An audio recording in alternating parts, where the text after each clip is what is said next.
जो हमारी दादी नानी के जो नुस्खे रहते थे कि काजल लगाने से आंखें बड़ी हो जाती हैं, कितना सही है ये। डिम लाइट में पढ़ना आंखों के लिए कितना नुकसानदायक होता है। गाजर खाने से आंखों की रोशनी तेज होती है। टीवी बहुत पास से देखने में आपकी आंखों को नुकसान हो सकता है या नहीं? क्या आंखों में आंखें डाल के अगर देख रहे हैं तो कंजक्टिवाइटिस हो सकता है? हर वक्त कंप्यूटर स्क्रीन के सामने ना बैठे, आंखें खराब हो सकती है।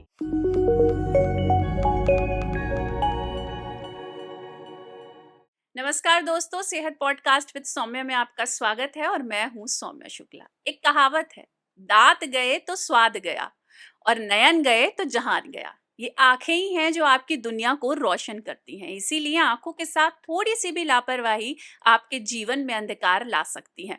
ये तो हम सब जानते हैं और मानते भी हैं कि हमारी बॉडी में जो सबसे छोटा पार्ट और जो सबसे कॉम्प्लेक्स पार्ट होता है वो है हमारी आंखें।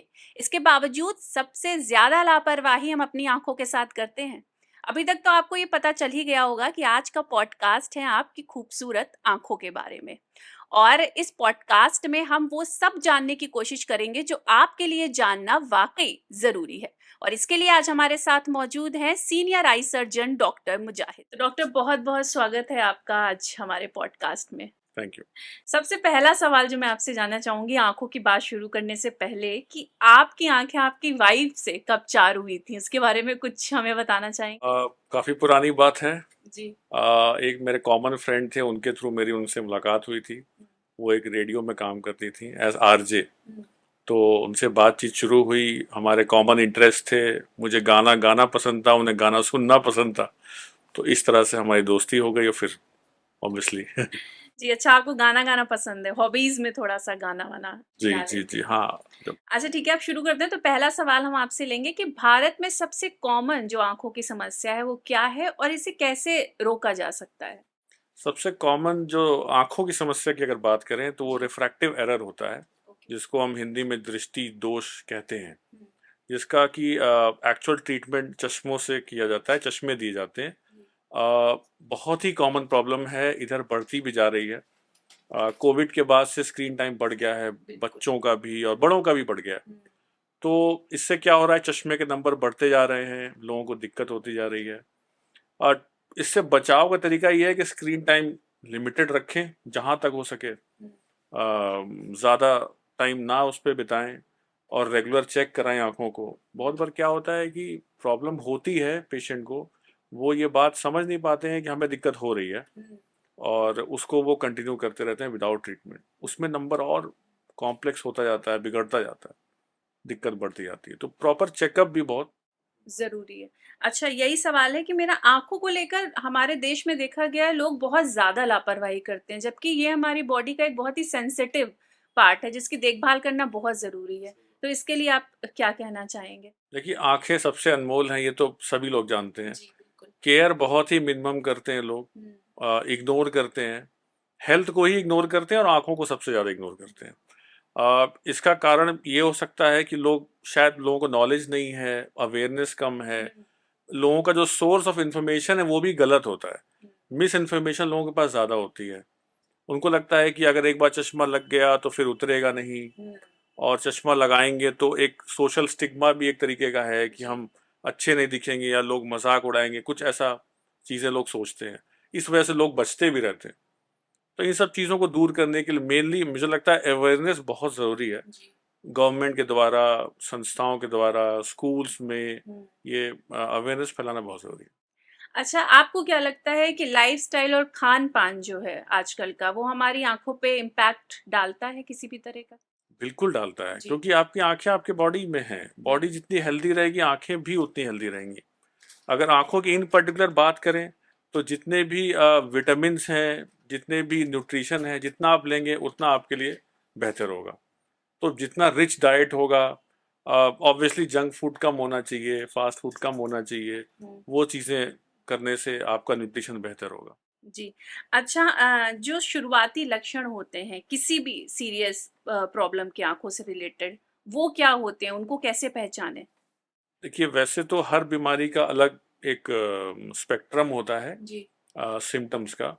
अब मोस्ट कॉमन जो सिम्टम्स होते हैं वो है रोशनी का कम होना, धुंधला दिखना, जी। आंखों में लाली होना। पेन हो भी सकता, नहीं भी हो सकता है, ठीक है। रोशनी में ऐसा इंद्रधनुष जैसा दिखना, लाइट का बिखरना, ये सारी चीज़ें बहुत ही कॉमन लक्षण हैं। बहुत जो कॉमन बीमारियां हैं उनके ये सबसे कॉमन लक्षण है। अच्छा, आपके पास ज़्यादातर पेशेंट कैसे आते हैं कि मतलब आपको लगता है कि ये तो बहुत दिनों की प्रॉब्लम है, अब आप आ रहे हैं। तो ऐसा कुछ किस्सा आप बताना चाहेंगे जिससे लोग अवेयर हो सके कि नहीं, इस प्रॉब्लम अगर ये प्रॉब्लम हो रही है तो हमें तुरंत डॉक्टर को दिखाना चाहिए? देखिए, एलर्जीज बहुत ज़्यादा कॉमन है। जी। लोग एलर्जीज का प्रॉपर ट्रीटमेंट करते नहीं हैं हुँ, और कुछ होम ट्रीटमेंट कर लेते हैं थोड़ा बहुत, कुछ अगल बगल से पूछ लेते हैं, हुँ, मेडिकल हुँ, स्टोर से ड्रॉप ले लेते हैं। जी।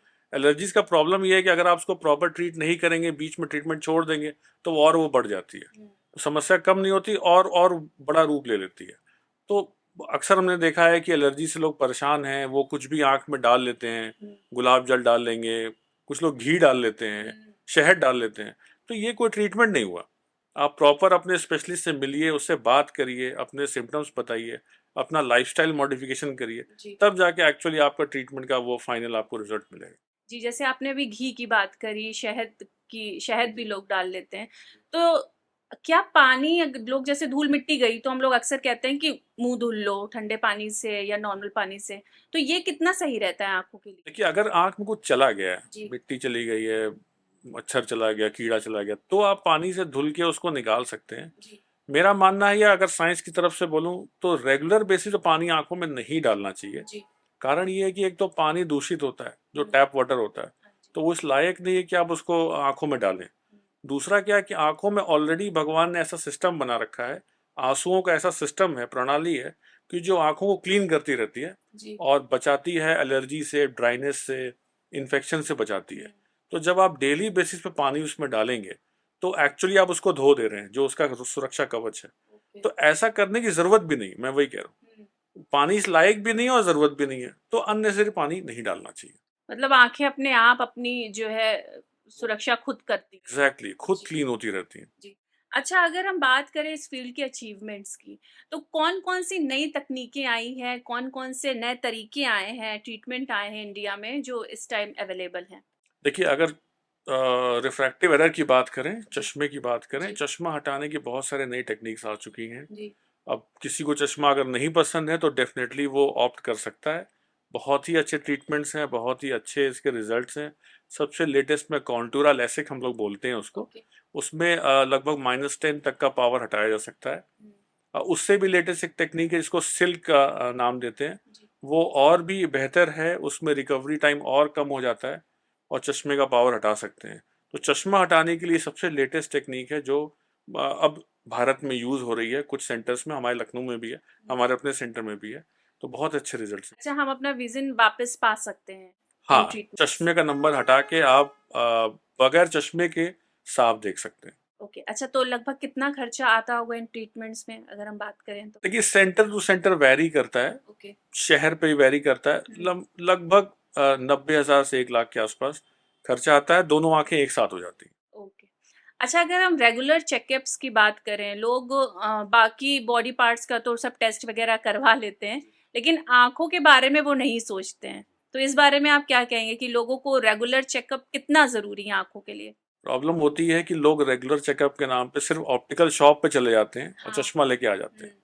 उनको लगता है हमारा चेकअप हो गया। जी। प्रॉब्लम ये है कि ऑप्टिकल शॉप पे सिर्फ़ एक पहलू देखा जाता है, चश्मे का नंबर। हुँ, आपकी ना रेटिना की जाँच हुई, ना आपका ग्लूकोमा की जाँच जी। हुई, ना एलर्जी की जाँच हुई, कुछ भी नहीं हुआ। ट्रीटमेंट के वाइज़ कुछ भी नहीं हुआ वहाँ पे। तो मेरा मानना है कि एटलीस्ट साल में 1 बार जो अडल्ट लोग हैं उनको हुँ, चेकअप कराते रहना चाहिए। ओके। जो 45 प्लस हैं या डायबिटिक हैं या उनको ब्लड प्रेशर की दिक्कत है, उनको भी साल में 1 बार डेफ़िनेटली एक हॉस्पिटल में जाके प्रॉपर चेकअप कराना चाहिए। जो बच्चे छोटे हैं 10 साल से कम, हुँ, उनका एटलीस्ट एक एग्ज़ामिनेशन हर 2 से 3 साल में होना चाहिए। बच्चे क्योंकि कंप्लेन नहीं कर पाते हैं हाँ। कि हमें नहीं दिख रहा है या कम दिख रहा है, तो हमारा काम है उन्हें स्क्रीन करना। जी। और देखा गया है कि जैसा कि आपने बताया कोरोना टाइम के बाद स्क्रीन टाइम बहुत ज़्यादा बढ़ गया है बच्चों का भी क्योंकि पढ़ाई से लेकर के सब कुछ अब उनका फ़ोन से, लैपटॉप से हो रहा है। तो इसलिए बहुत बेहद ज़रूरी है जैसा कि आपने बोला रेगुलर चेकअप। अच्छा, अगर हम कॉन्टैक्ट लेंसेज़ की बात करें तो ये कितना सही है? क्योंकि अभी हाल में ही एक न्यूज़ आई थी कि टीवी एक्ट्रेस जैस्मीन भसीन जो हैं वो कॉन्टैक्ट लेंस उन्होंने लगाया और उनका विज़न पूरी तरीके से टेम्परेरी जो है वो चला गया। तो इसके पीछे की क्या कहानी थी? मतलब ये क्यों हुआ और कितनी सावधानी बरतनी चाहिए हमें कॉन्टैक्ट कॉन्टैक्ट लेंसेज के लेंस साथ? एक्चुअली चश्मा हटाने के लिए यूज होता है टेम्पररीली। जी। कॉन्टैक्ट लेंस की प्रॉब्लम ये है कि अगर उसमें एक बार इन्फेक्शन चला गया किसी जी। भी तरीके से, बारिश के पानी से, किसी ने स्विमिंग कर लिया, या कल यूज किया था आज दोबारा यूज किया, जी, जी, जी। वो चला गया, तो अगर इन्फेक्शन एक बार चला गया हुँ। उस इन्फेक्शन को ठीक करना बहुत मुश्किल होता है। एंटीबायोटिक्स भी काम नहीं करते हैं और लंबा ट्रीटमेंट चलता है, कितना रिकवरी होगा ये कहना मुश्किल है। जिन एक्टर्स का आपने नाम लिया उनके साथ भी शायद ऐसा हुआ जी। कि कॉन्टैक्ट लेंस से उनको इन्फेक्शन हुआ कॉर्निया में, पुतली में, और उसको ठीक करने में अब काफ़ी टाइम लग रहा है, रिकवरी बहुत स्लो है। तो मैं अपने सारे पेशेंट्स को बताता हूँ कि जो भी कॉन्टैक्ट लेंस यूज़ कर रहे हैं प्रोफेशनल वजह से या किसी और वजह से, तो उनको बहुत ही स्ट्रिक्ट हाइजीन मेंटेन करना होता है। जो भी आपके कॉन्टैक्ट लेंस के ऊपर मेंशन है कि 24 घंटे के लिए या 3 डे के लिए, उसको टाइमलाइन को फॉलो करना है। जी। ऐसा नहीं है आपने सोचा 24 घंटे लिखा है तो चलो हम सेकेंड डे भी यूज कर लें। नहीं नहीं, कभी ना कभी ऐसा होगा कि आप इन्फेक्शन में फंस जाएंगे और बड़ी प्रॉब्लम हो जाएगी। अच्छा, क्या आँखों की जो प्रॉब्लम होती है वो जेनेटिक भी होती है? बिल्कुल होती है। जी। बहुत सारी बीमारियां हैं, रिफ्रैक्टिव एरर्स हैं, हुँ। बहुत सारे ग्लोकोमा हैं, बहुत सारे पर्दे की प्रॉब्लम्स हैं जी। जो जेनेटिक होती हैं, फैमिलीज में चलती हैं। हुँ। तो एक जनरेशन से दूसरी जनरेशन आ सकती है। जी। अच्छा, ये ग्लूकोमा क्या है? इसके बारे में कुछ हमें आसान शब्दों में कैसे ग्लोकोमा हिंदी में हम लोग समलबाई, काला मोतिया कई नाम से जानते हैं। जी। ग्लोकोमा एक पर्दे की नस की बीमारी है। इसमें होता क्या है कि पर्दे की जो नस है जो कि आंखों को ब्रेन से कनेक्ट कर रही है, ओके। वो ड्राई होने लगती है। ठीक है, उसका फंक्शन कम होने लगता है। इसी को ग्लोकोमा कहते हैं। किस वजह से होता है? इसके बहुत सारे कारण हैं। हुँ। बहुत सारे ऐसे भी कारण हैं जो अभी साइंस को पता नहीं है। जो मेन कारण जो पता है हमें है वो आंख का प्रेशर बढ़ने से होता है। हुँ। आंख का प्रेशर जैसे ब्लड प्रेशर होता है, तो आंख का भी एक प्रेशर होता है। अगर आंख का प्रेशर बढ़ेगा तो उसी नस पे दबाव पड़ता है और उसके जो पतले पतले फाइबर्स हैं वो ड्राई होने लगते हैं। इसी को हम ग्लोकोमा का नाम देते हैं। इसका ट्रीटमेंट बहुत आसान होता है। हमें कुछ ड्रॉप्स डालने होते हैं और उससे क्या होता है, प्रेशर को हम कम करते हैं और नर्व्स को बचा लेते हैं। दिक्कत क्या होती है कि जब ये बीमारी शुरू होती है तो कोई सिम्टम नहीं आता है, तो मरीज समझ नहीं पाता है कि हमें ग्लोकोमा है, और जब तक हम जांच नहीं करेंगे, वो अस्पताल में आएगा नहीं, तब तक ये पकड़ में नहीं आता है। और जब उसको सिम्टम आना शुरू होता है तो 50% से ज़्यादा डैमेज ऑलरेडी हो चुका होता है। तो ये प्रॉब्लम है ग्लोकोमा की। उसका डायग्नोसिस बड़ा मुश्किल है, ट्रीटमेंट आसान है। लोग नाम सुन के डर जाते हैं कि काला मोतिया है, समलबाई है। डरना बिल्कुल भी नहीं चाहिए। आप अपने सबसे नज़दीकी हॉस्पिटल में चेक करा के फ्री हो जाइए। अच्छा, मतलब कि इसके सिम्पटम्स नहीं पता चलेंगे जब तक 50% तक। एग्जैक्टली, हाँ। ओके। अच्छा, मोतियाबिंद की जो समस्या है वो एक उम्र के बाद सभी को होती है ज़्यादातर। तो क्या इसको आँखों की एक्सपायरी कह सकते हैं? नहीं नहीं नहीं, एक्सपायरी तो नहीं करना चाहिए, लेकिन जी। ये आपने सही बोला कि उम्र के साथ होता है। जी। एग्जाम्पल के तौर पर जैसे बाल सफ़ेद होते हैं, मेरे भी एक दिन हो जाएंगे, किसी के भी हो जाएंगे, तो वो कोई बीमारी तो है नहीं, वो सबके होने हैं। किसी के जल्दी होते, किसी के देर में होते। एग्जैक्टली मोतियाबिंद में भी यही होता है। जो आपका लेंस है जो भगवान ने बना के भेजा है, वो धीरे धीरे सफ़ेद होने लगता है, और जितना सफ़ेद होता जाएगा आपको विजन की प्रॉब्लम होती जाएगी। उसको हमने कैटरैक्ट का नाम दे दिया। जी। तो ये कोई ऐसा एक्सपायरी नहीं है, वो एक एजिंग प्रोसेस है। अच्छा, जैसे हम रेगुलर चेकअप करा रहे हैं, आँखों की अच्छी तरीके से देखभाल कर रहे हैं, तो भी क्या ये प्रॉब्लम ऐज के साथ आएगी ही आएगी? मैंने आपको जो एग्जांपल दिया, आप कितना भी केयर कर लें, लेकिन बाल सफ़ेद होंगे। बाल सफ़ेद हो जाएंगे। हो सकता है 1 साल बाद हो, 3 साल बाद हो, जी। लेकिन हो जाएंगे। जी, बिल्कुल। अच्छा, आँखें क्यों फड़कती हैं? क्योंकि ज़्यादातर जो हम लोग देखते हैं, आँख फड़कने का मतलब लोग कह रहे थे दाईं आँख फड़क रही है तो अच्छा होगा, बुरा होगा, लेकिन इसका साइंटिफिक रीज़न क्या है? जी जी, देखिए साइंटिफिक रीजन आंख फड़कने के 2-3 ही कारण होते हैं। जी। मेनली आंख से बहुत कनेक्टेड ये नहीं है। ठीक है, सबसे मेन नंबर 1 वजह जो होती है कि अगर इंसान बहुत थक गया है, उसको रेस्ट नहीं मिला है, और फटीग की वजह से आंख जो उसकी जो नर्व है वो ऐसे ऐसे हो रही है। सबसे मेन रीजन ये ओवर फटीग, उसको हो गया, रेस्ट नहीं मिला है। सेकंड जो वजह होती है वो डिहाइड्रेशन होता है। आप पानी प्रॉपर नहीं पी रहे हैं, बॉडी में पानी की कमी हो रही है, मिनरल्स की कमी हो रही है। तीसरा रीजन जो होता है वो कई बार न्यूरो की प्रॉब्लम्स होती हैं, जिसको नसों की प्रॉब्लम है, उनकी उस प्रॉब्लम की वजह से आंखें फड़कती हैं। तो ऐसा लोग मानते हैं कि अच्छा होगा बुरा होगा, साइंटिफिक बेसिस का कुछ भी नहीं है। ओके। अच्छा, डायबिटीज जो है डायबिटीज, ये आंखों के ऊपर कितना इम्पैक्ट डालती है, आंखों के विजन पे या आंखों पे? देखिए, डायबिटीज डायरेक्ट इम्पैक्ट डालती है। सबसे पहला बॉडी में कोई पार्ट अगर इन्वॉल्व करती है डायबिटीज, तो वो आंखें हैं। आंखें। आंखें हैं, जिसको हम लोग डायबिटिक रेटिनोपैथी बोलते हैं। जी। होता है क्या कि ब्लड में आपके शुगर बढ़ गया, वो ब्लड आपकी आंख के पर्दे में जा रहा होता है। जी। अब पर्दे में बहुत पतली पतली नसें होती हैं जो वहाँ पे ब्लड सप्लाई कर रही होती हैं, वो लीक करने लगती हैं, हेमरेज हो जाता है, वहाँ पे सूजन बनने लगती है। अब पर्दा बहुत नाजुक पार्ट है आंख का, अगर उसमें सूजन होगा तो डेफिनेटली पर्दा कम काम करेगा और मरीज को कम दिखेगा। तो पहला जो डैमेज आंख बॉडी में करती है डायबिटीज, वो आंख में ही करती है। कैसे कुछ बचाव कर सकते? इसका बचाव तरीका बहुत आसान है, आप अपना डायबिटीज कंट्रोल रखें। अगर आपकी डायबिटीज 5 साल से ज्यादा पुरानी हो गई है, तो आपको हर साल एक बार अपना पर्दा जरूर चेक कराना चाहिए, एक प्रॉपर आई हॉस्पिटल में जाके। अगर कोई रेटिनोपैथी के साइन आ रहे हैं, तो अगर जल्दी पकड़ लेंगे तो उसका जल्दी ट्रीटमेंट कर पाएंगे, अगर देर में पकड़ेंगे तो ऑब्वियसली दिक्कत होगी। ओके। अच्छा, देखा गया है कि जिन बच्चों का जन्म से ही आंखें जिन बच्चों की खराब रहती हैं, तो क्या पॉसिबिलिटीज होती हैं उनकी आंखें आगे चल के सही हो जाएं? देखिए, डिपेंड करता है कितना डैमेज है, हम्म। कितनी एबनॉर्मलिटी है, जी। कौन सी बीमारी है, हम्म। और आंख का कौन सा पार्ट खराब है। अगर पुतली खराब है तो पुतली रिप्लेस हो जाती है। ठीक है। अगर लेंस खराब है, जो जन्म का मोतिया जिसको बोलते हैं, तो लेंस रिप्लेस हो जाता है। ग्लोकोमा भी होता है जन्म से, वो भी ठीक हो जाता है। पर्दे की कुछ प्रॉब्लम्स होती हैं, क्योंकि पर्दा हम रिप्लेस नहीं कर पाते हैं। पर्दे की कुछ जन्म की बीमारी होती है जो पूरी तरह ठीक नहीं हो पाती, लेकिन वो भी डिपेंड करता है कितना सीवियर है और क्या कंडीशन है। ठीक है, मतलब इलाज है ज्यादातर सबका है। है अच्छा, ठीक है। मैंने एक रिपोर्ट में पढ़ा था कि एलईडी जो लाइट्स है उसकी जो रेस निकलती हैं वो भी हमारी आंखों पे गलत इम्पैक्ट डालती हैं, कितना सही है? देखिए, डायरेक्ट ऐसा सही नहीं है, क्योंकि आपके आंखों में लेंस जो होता है उसमें एक फिल्टर होता है जो हार्मफुल रेज को रोकता है पर्दे तक जाने में। ठीक है। वो अपनी एक बात है, ठीक है। लेकिन जो एलईडी लाइट्स हैं, अगर आप बहुत देर तक देखेंगे तो आंखों में ड्राइनेस होती है। उसका रीजन क्या है कि जब भी आप एलईडी देख रहे हैं, जैसे कोई टेलीविजन ही है या मोबाइल स्क्रीन है, तो आपका ब्लिंक रेट जो है, आंखें ब्लिंक करने का रेट, वो कम हो जाता है। ठीक है। और ब्लिंक करना आंखों के वर्किंग में बहुत इंपॉर्टेंट है। ठीक है। तो जितना कम आप ब्लिंक करेंगे उतना ड्राइनेस होने लगेगी, ड्राइनेस बढ़ेगी, उससे एलर्जी बढ़ेगी, उससे दुनिया भर के दिक्कतें होंगी, जैसे कि इन्फेक्शन होगा और तमाम चीजें होती हैं। तो प्रॉब्लम एक्चुअली ऐसे एक के बाद एक बढ़ती चली जाती है। जी।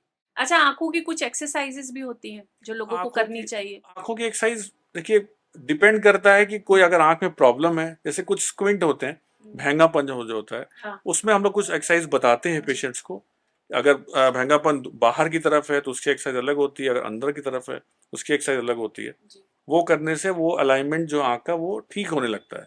बाकी अगर आंखों पे चश्मा है तो वो किसी एक्सरसाइज से जाएगा नहीं। उसका तरीका यही है कि आप चश्मा लगाएं, और अगर चश्मा नहीं लगाना चाहते हैं तो फिर आप लेजर वगैरह करा सकते हैं चश्मा हटाने के लिए। अच्छा, ये जो आपने अभी आंखों के भेंगेपन की बात करी, तो क्या ये समय के साथ धीरे धीरे होता है या जिसको होता है वो शुरू से ही होता है? और देखिए, बहुत सारे प्रकार हैं इसमें। कुछ जन्म से होता है, कुछ जन्म के बाद होता है, कुछ ऐसा भी होता है जो कि आंख की कमजोरी की वजह से आंख तिरछी हो रही है, उसको चश्मा लगा के हम ठीक कर देते हैं। अच्छा। कुछ केस में क्या है कि आंख की कमजोरी नहीं है, आंख वैसे ही टेढ़ी है, तो उसमें सर्जरी की जरूरत भी पड़ती है। सर्जरी मतलब? सर्जरी बहुत कामयाब है, बहुत अच्छे रिजल्ट हैं। वो देखना पड़ता है कि पेशेंट को चश्मे की नीड है या सर्जरी करना पड़ेगा। ठीक है। अच्छा, ये ब्लू रे लेंस जो है, क्या ये वाकई कारगर है या केवल मार्केटिंग का एक फंडा बना दिया गया है? देखिए, ब्लू रे जो चश्मे होते हैं, ब्लू कोटिंग जिसको कहते हैं, एक्चुअली तो है तो मार्केटिंग गिमिक ही है। क्या है कि जो स्क्रीन पे जो ब्लू लाइट होती है, एक्चुअली कोई नुकसान आंखों में नहीं कर रही होती है।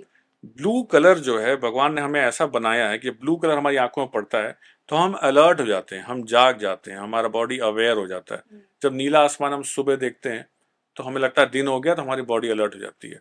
जब अंधेरा हो जाता है तो हमें लगता है कि अब सो जाना चाहिए। ऐसा अडेप्टेशन है हमारा भी और जानवरों का भी। अब प्रॉब्लम क्या है, जब रात में कोई स्क्रीन देख रहा है, ब्लू लाइट उसकी आंखों में पड़ रही है, तो वो उसको जगाए रख रही है। ठीक है, तो आप जागे जा रहे हो, आपको नींद नहीं आ रही, आप और मोबाइल देख रहे हो, उसमें प्रॉब्लम होती है। तो उससे क्या होगा, आपका स्लीप साइकिल डिस्टर्ब होता है। स्लीप साइकिल डिस्टर्ब होगा तो आप अगले दिन थके हुए आप जाओगे ऑफिस। ठीक है, उससे दिक्कत होगी, आप लगातार थकते जाओगे, फिर वो डिप्रेशन हो जाता है, तमाम दिक्कत होती है। तो क्या है कि एक्चुअल प्रॉब्लम हो रही है ब्लू लाइट से कि आपका स्लीप साइकिल और आपका बॉडी क्लॉक डिस्टर्ब हो जा रहा है, उससे आंखें डायरेक्ट खराब नहीं होती हैं। तो ब्लू कोटिंग वाले चश्मे जो हैं वो जो दिखाते हैं ऐड में, वो एक्चुअल वो फायदा नहीं होता नहीं है। होता है। जी। अच्छा, ये सन ग्लासेस खरीदते समय किन किन बातों का ध्यान हमें रखना चाहिए? क्या वाकई सन ग्लासेस हमें उन सब चीजों से प्रोटेक्ट करते हैं जिनका वो मतलब दावा करते हैं? लेकिन सन ग्लास अगर स्टैंडर्ड आप खरीदते हैं, स्टैंडर्ड कंपनीज के खरीदते हैं, तो डेफिनेटली लेने चाहिए। लोकल कंपनीज का मैं नहीं ऐसा ले सकता, लेकिन हाँ स्टैंडर्ड कंपनीज जो होती हैं उनमें प्रॉपर यूवी प्रोटेक्शन होता है, पोलराइज्ड वो होते हैं, ग्लेयर को प्रिवेंट करते हैं। अगर आप दिन में ड्राइव कर रहे हैं तो डेफिनेटली वो हेल्प करते हैं। ओके। अच्छा, आप थोड़ा सा रैपिड फायर राउंड खेलते हैं, फटाफट वाले क्वेश्चन लेते हैं। सबसे पहले जो हमारी दादी नानी के जो नुस्खे रहते थे कि काजल लगाने से आंखें बड़ी हो जाती हैं, कितना सही है ये? गलत है ये। बिल्कुल भी सही नहीं है। ऐसा लगता है कि बड़ी हो गई है, हाँ। ऐसा होता नहीं है। ओके। डिम लाइट में पढ़ना आंखों के लिए कितना नुकसानदायक होता है? काफी नुकसानदेह होता है, ओके। क्योंकि आपकी आंखों को ज्यादा एफर्ट लगाना पड़ता है फोकस करने के लिए। ठीक है। गाजर खाने से आंखों की रोशनी तेज होती है? गाजर में विटामिन ए होता है, जी। वो जरूरी है आंखों के लिए, लेकिन आंखों के लिए और भी विटामिन चाहिए होते हैं, ओके। सारे विटामिन चाहिए होते हैं। तो गाजर के अलावा सारी सब्जियां खानी चाहिए। ठीक है। टीवी बहुत पास से देखने में आपकी आंखों को नुकसान हो सकता है या नहीं? नहीं, जी। क्यों? नहीं हो सकता, क्योंकि एक्चुअली टीवी से कोई रेज ऐसी नहीं निकल रही है जो आंखों को नुकसान पहुंचाएगी। ओके। लेकिन टीवी का एक व्यूइंग डिस्टेंस होता है, हम्म। वहां से टीवी देखना चाहिए ताकि स्ट्रेन कम पड़े। ठीक है। क्या आंखों में आंखें डाल के अगर देख रहे हैं तो कंजक्टिवाइटिस हो सकता है? कंजक्टिवाइटिस तो नहीं हो सकता है, कुछ जी। और हो सकता है। कंजक्टिवाइटिस छूने से होता है, जी। हाथों से होता है। किसी ने यहाँ टच किया अपनी आंखों को, फिर उस इन्फेक्टेड पर्सन ने आपने कहीं टच कर लिया, जी। और उससे ट्रांसमिट होता है, टच से होता है। ओके। हर वक्त कंप्यूटर स्क्रीन के सामने ना बैठे, आंखें खराब हो सकती हैं, कितना सही है ये? नहीं, सही नहीं है। कंप्यूटर स्क्रीन पे आंखें खराब नहीं होती हैं। जैसा मैंने बताया था, ब्लिंक रेट कम हो जाता है, जी। तो आपको अपनी आंखें ब्लिंक करते रहना चाहिए, जी। और पानी पीते रहना चाहिए, हाइड्रेशन मेंटेन करना चाहिए। ओके। लास्ट जो मिथ है कि मास्टरबेशन से आई साइट पे कितना इम्पैक्ट पड़ता है? बिल्कुल ही गलत बात है ये। जी। इसका कोई भी लिंक साइंटिफिक लिटरेचर में नहीं है। Okay. Thank you so much doctor, बहुत अच्छा लगा आपसे बात करके और बहुत कुछ जानने को मिला जो अभी तक हम लोगों को नहीं पता था। हमारी ऑडियंस बहुत सारी गलतफहमियों में थी, तो आज हम उम्मीद करते हैं कि वो गलतफहमियां दूर हुई श्योर होंगी। श्योर श्योर, मुझे थैंक यू बहुत सो मजा मच आया। Doctor, okay, thank you. Welcome. उम्मीद करते हैं कि डॉक्टर मुजाहिद ने आंखों के बारे में आपको इतने आसान शब्दों में बताया है कि इसके बाद आपको किसी से भी आंखें चार करने में घबराहट नहीं होगी और दादी और नानी के नुस्खों को लेकर भी सारी गलतफहमियां आपकी दूर हो गई होंगी। तो फिलहाल के लिए इतना ही। हम उम्मीद करते हैं कि आज का पॉडकास्ट आपको पसंद आया होगा। जल्द ही फिर मिलेंगे एक नए टॉपिक के साथ।